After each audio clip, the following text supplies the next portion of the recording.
Teddye and Fernando, obviously a tough loss, real close, had a chance to win it at the end. Looks like mistakes played a big role in the loss. What's the team's attitude about tightening things up and making sure you don't beat yourselves? Yeah. No one on our team is going out there and wants to make mistakes. Mistakes happen. Every position, including myself, and that's something that we work every single week to minimize and practice by our great energy and passion that we have in practice and game planning for opponents. Unfortunately, today it just wasn't enough. I mean, put that on the offense and defense, played lights out in the second half. I don't think they allowed a point, which is crazy, especially with that high-powered offense. So, yeah, I mean, there was mistakes. We're going to clean it up, but the locker room is, we know what we got to do, and we need to execute it, and we're going to come this week, and the only thing that matters now is NC State. Other questions in the room?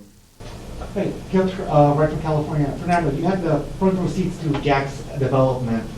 When did you notice that he was going to be ready to really contribute to the game? He had 8 catches from 8 targets, 119 yards, and a tutty. He had 190 yards? 19. Oh, wow. Yeah. Yeah, Jack's one of my best friends, roommate.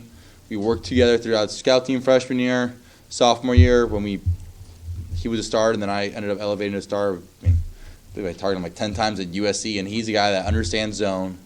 And when he's in the right position, he's going to make a play. He's reliable, especially in some of the big third downs that we had him on. And the touchdown was a great play by him. So I think all our tight ends, whether it's Jeffrey, Nate Ricina, J.T. Byrne, Jack Endries, Corey Dykes, Ben Marshall, Cameron Jones, all of those guys are incredible players. So whenever they get on the field, and especially Jack, they're dynamic and reliable athletes. Other questions in the room? Go ahead. That's for you, Teddye. The defense kind of started slow in the first half. Then you guys played a shutdown performance in the second half. What kind of adjustments did you guys make to that game plan? To you specifically, because you ended up finishing with a sack, a deflection. Could you speak on that? I wouldn't say it was anything that we changed game plan-wise, just execution. Kind of made some mistakes, self-inflicted wounds in the first half. Felt like that didn't need to happen. Is definitely just on us, missing responsibilities, and we're able to clean it up in the second half. But that's kind of the difference in a lot of the games is the little details. So definitely something we need to clean up and improve as a defense. Fernando, there were a lot of third down plays that were thrown short of the sticks. Was it because they were outlets where guys weren't open down the field, or was there any consistent theme behind those? Yeah, Mr. McGill, I'd love to give you an answer, but not sure which third down plays you're talking about. If you give me any specifics there.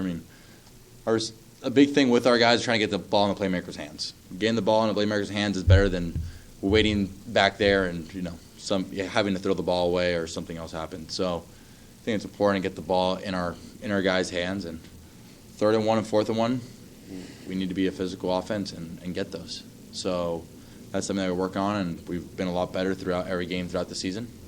And sometimes when you're in those third down and longs, throwing the ball a yard or two before and gives our playmakers a chance. And our receivers are uber talented, so are our running backs and so are our tight ends, and so is our O-line. So giving those guys a chance is all I'm trying to do. Any other questions in the room? All right, we'll go to Zoom. Jeff Ferraro, go ahead, Jeff. Fernando, you got knocked around pretty good today, 6 sacks, a lot of hits on you. Can you talk about, are some of those sacks on you, any of those sacks on you, do you feel like you need to get rid of the ball sooner, or do you just not have a chance in a lot of those situations? Pitt has a great defense. They're notorious for blitzing, and like you said, I took a couple hits today. And, they're a scrappy defense. And I always try to get the ball as quickly as I can. I had to look back in the film. I'm sure there's some that were definitely on me. Some that had Pitt just sometimes they are a great defense. They notoriously do have a lot of sacks.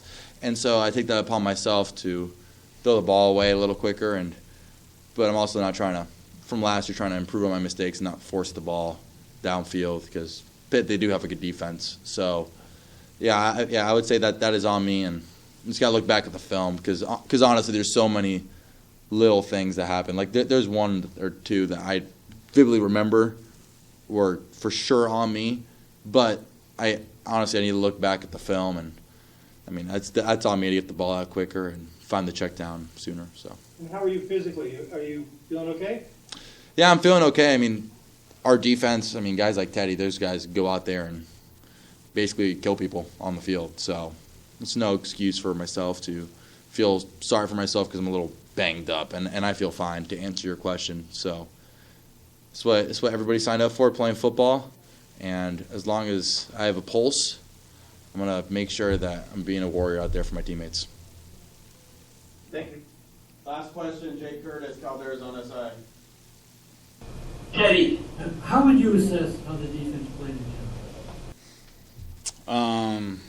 Yeah, like I said earlier, kind of shot ourselves in the foot a little bit in the first half, and then, I mean, obviously we did good in the second half. They didn't score, so yeah, just got to fix those first half mistakes, and yeah.